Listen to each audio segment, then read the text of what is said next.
I'm doing well. Thank you Say so more. much for being with us. We are so glad to have you and really appreciate you taking the time. Can you start off by telling us your name, a little bit about where you're from, and anything you want to share about what you like to do or your family or anything like that? Sure. My name is Enrique Orozco-Perez. I'm a community advocate in Durango, Colorado. I work for Compañeros. We're a Four Corners Immigrant Resource Center, and I do immigration advocacy. Um, I'm originally from North Jersey, and I'm first generation Colombian. My parents immigrated in the 70s. Amazing. So tell me a little bit about your career. You mentioned the title, if you wouldn't mind saying it again, and what kind of the roles that you are doing in that career and in that profession.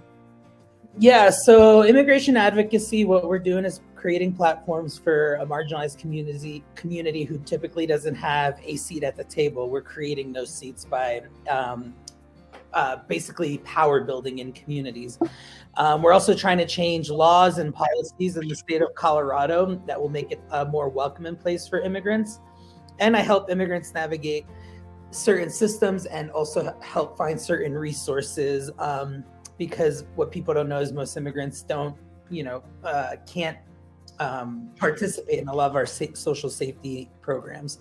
So is what you do specifically in Colorado? Is it a national organization and you're just focused in Colorado mainly? What's how does that work? Yeah, so Compañeros is the only immigrant resource center in Southwest Colorado and northern New Mexico, where you focus on the Four Corners area, which is mostly Colorado and New Mexico, sometimes Arizona, sometimes Utah. But for the most part, 90% of my work is in Colorado, and the rest of the 10% is other parts, and also working on national committees for federal programs. Got it. So how did you decide to go into this career? It kind of just I kind of just stumbled on it. I'm very grateful that my parents are immigrants and also taught me Spanish as my first language. So having Spanish is really what helped me get into this career, because I do work with the mostly Spanish-speaking community from Central and South America. And because of seeing my parents' experience and living in a bilingual household and seeing what it was to be an immigrant and navigating the US immigration system, it kind of just felt natural, felt part of me to go into this career. And to help others that are going through things that maybe your family went through. Yeah, exactly. And to be honest with you, even heavier now, because the immigration system has only gotten harder and harder to navigate, especially with the digital world. Absolutely. And so, what kind of educational background did you get to help you get there, even if it wasn't necessarily the things that normally you would do to get to this career? And you can talk about your college career or anything post that. Yeah, so I graduated from the University of Delaware, and I actually got a degree in anthropology and a minor in English. I will say anthropology, the part that did help me with that is just kind of this lightning and interest in other humans. But really, what got me into this career was just my lived experience and the empathy I have for communities that are typically kind of silenced. I think as a person of color, it really set me up to like fight for our civil rights that we have in this country, and I think it's important that we all know them. Mm-hmm. And knowing my civil rights has really helped me escape getting into trouble, or actually fight for what is owed to me, or what I have inherited is as a U.S. citizen or being on this land. So I think it's mostly my lived experience and my passion for equity and us being, cohesive as a human society. Do you think that you needed to have your college degree to go into this field? Look, I think pursuing higher education is always important. I think even post college, post university, we should continue educating and knowing about what is happening in our world.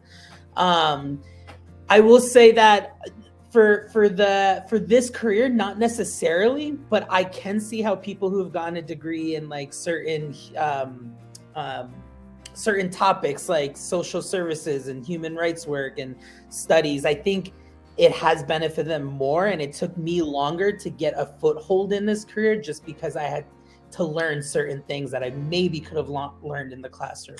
So what other careers could you have with this either education that you have or this experience that you have? What kind of paths can people take with this experience and career? Yeah, so I mean, being bilingual and speaking Spanish, which is one of the more common languages in the world, I mean, it opens up an array of careers. If you're able to hone your skills in speaking Spanish and knowing English very well, simultaneous and translation services are huge right now, especially with the whole language justice movement, where access to someone's language of their heart is important. So I am certified as a medical interpreter because I am able to speak both languages very well. Again, still helping people. And then as far as my human rights work, which is what it is, it's human rights work, that can go into many, many fields. And it's just depending on where your passion is. You know, some people will do human rights work on the reservation. So they focus more on indigenous law or indigenous sovereignty. I just so happen to be in immigration, which is a very hot topic. I mean, when it comes to human rights, equity work, I just tell people, you know, these careers are starting to become very important and bigger. And you can take many paths with it. It's just finding your passion and finding out if you want to, you know, fight systems to make them better for all of us. Tell me some of the best things about your career. The community I work with your typical hide in the shadows community. They're mostly undocumented. And what I love is getting to know them and seeing how powerful of a community it is and what potential it has when given the right resources and tools to show that potential. So whenever I see kids from the community who immigrated here and maybe, you know, were very reserved when they first came here because of the language barrier, and now seeing them go on and thriving in school and setting up these amazing futures for themselves is really some of the best work I can do. At the end of the day, it's never about me. So when I see other people thriving because of the work I'm doing, that's enough for me to like just be stoked on life. So yeah, things like that. And what about drawbacks? I'm sure there's a couple drawbacks. I don't think we have enough time for the drawbacks, to be honest. You know, look, systems change and equity work is becoming a new topic that we're speaking about more and more.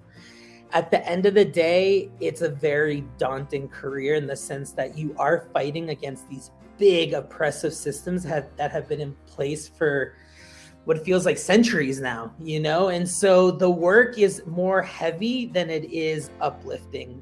But when you do have those moments of uplifting, you celebrate them.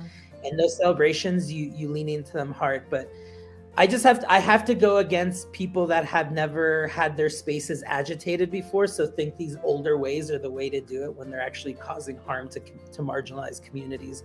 So that's a big setback. It's just the constant fighting. And fight, I should say. It is heavy, especially sometimes when you're working on these things. There's outcomes that may happen after your lifetime or after your career ends. And so you're paving the way and small steps, right?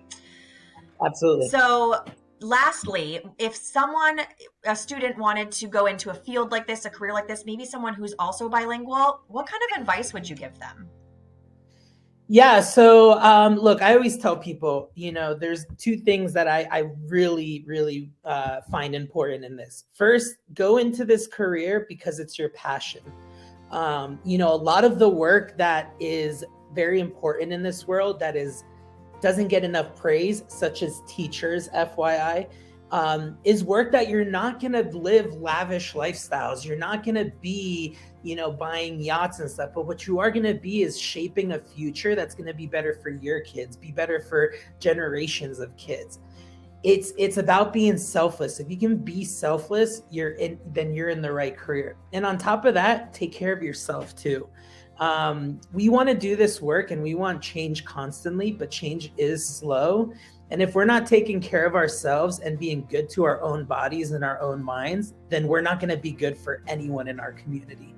So take care of yourselves too. And if that means sometimes you have to say no to things, guess what? That's okay. As long as and it allows you to focus on other things.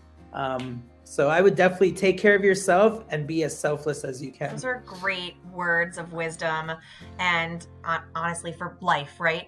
And I really want to thank you, Enrique, for being here with us today. It was really meaningful and we appreciate it. Thank you so much. Thanks for having me.